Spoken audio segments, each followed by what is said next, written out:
Yes, go ahead, please. Mr. President, Markus Price, working with ARD German TV. Yes. You said Putin isn't an enemy, isn't a friend, it's just a competitor. A competitor. Do you consider him as a security threat for Europe or to the US? Thank you. Hey, I don't want him to be, and that's, I guess, why we have NATO. And that's why we have a United States that just had the largest military budget ever, $700 billion approved, $716 billion next year. NATO is preparing. We were there for recent drills right on Russia's doorstep. This display of military might is about sending a message to Russia and its increasingly nervous neighbors, a message that any attack will immediately send powerful American warships roaring into battle.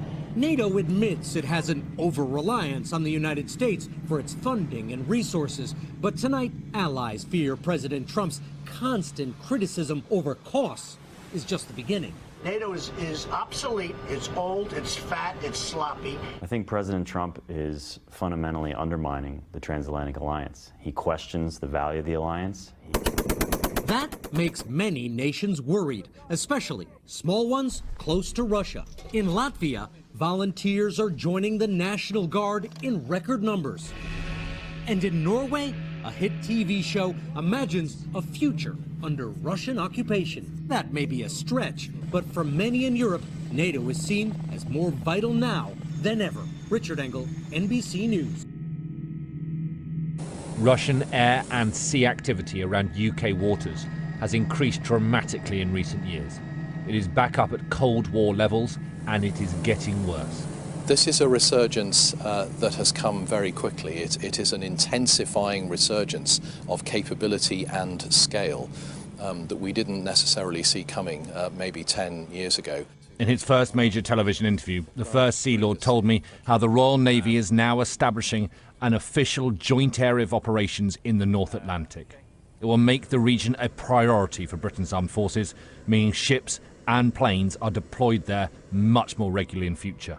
One of their tasks will be to protect the vital undersea lines. We are aware that the Russians have the capability to detect and work on those cables, and of course they're doing this in very difficult environmental conditions of very great depth. It's not easy to work out exactly what's going on. An estimated 97% of global communications are transmitted by these fibre optic cables. They run thousands of meters below the sea, right around the world, and carry $10 trillion in daily financial transactions. If they were cut, it could be devastating. The very fact that they are going to where we know the cables are and are using vessels that are coming away from the mothership in order to get close to the cables is a sign that they are at the very least surveying them and potentially looking to be able to do operations more than that. NATO leaders meet in Brussels this week. Russia and the threat to Europe will be high on the agenda. The alliance's original founding role, securing the North Atlantic area, is once again the major priority.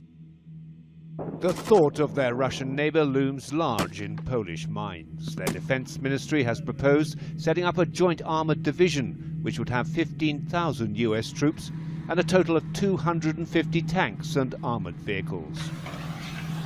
They say establishing such a force will present an unequivocal challenge and deterrence to what they described as Russia's increasingly bold and dangerous posture towards Europe. The Pentagon is reported to be actively engaged on costing the plan, but Moscow has warned it will retaliate against any NATO expansion on its western flank. Oh my God, this is the dream of all military people, including me, and I believe many Polish citizens.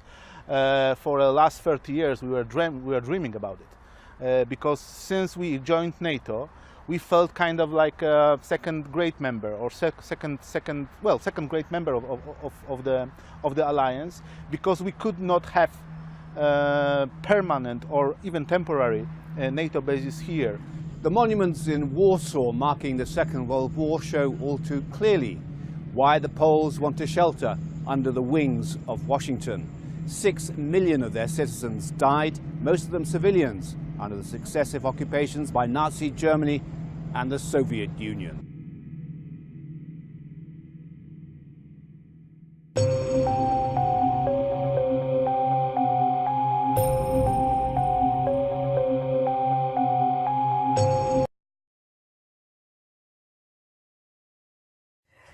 So, I'm testing out Google. Hey Google, who is Allah? According to Wikipedia, in Islamic theology, God is the all-powerful and all-knowing creator, sustainer, ordainer, and judge of everything in existence. Hey Google, who is Buddha?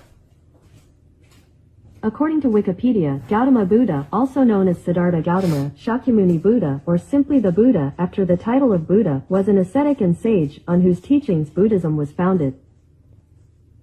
Okay. Hey Google, who is Jesus Christ? Sorry, I don't know how to help with that yet. Okay. Hey Google, who is Jesus? Sorry, I'm not sure how to help. Alrighty, well, let's try this. Hey Google, who is New Age? According to Wikipedia, New Age is a term applied to a range of spiritual or religious beliefs and practices that developed in Western nations during the 1970s. Okay, let's try it. Alright, what about this one?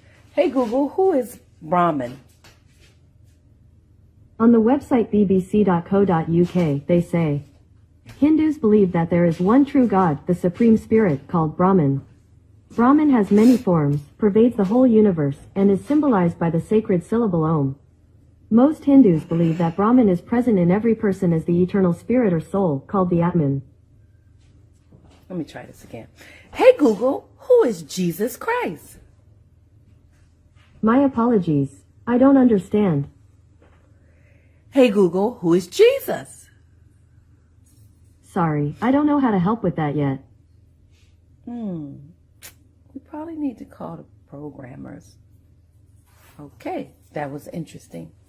What are your thoughts?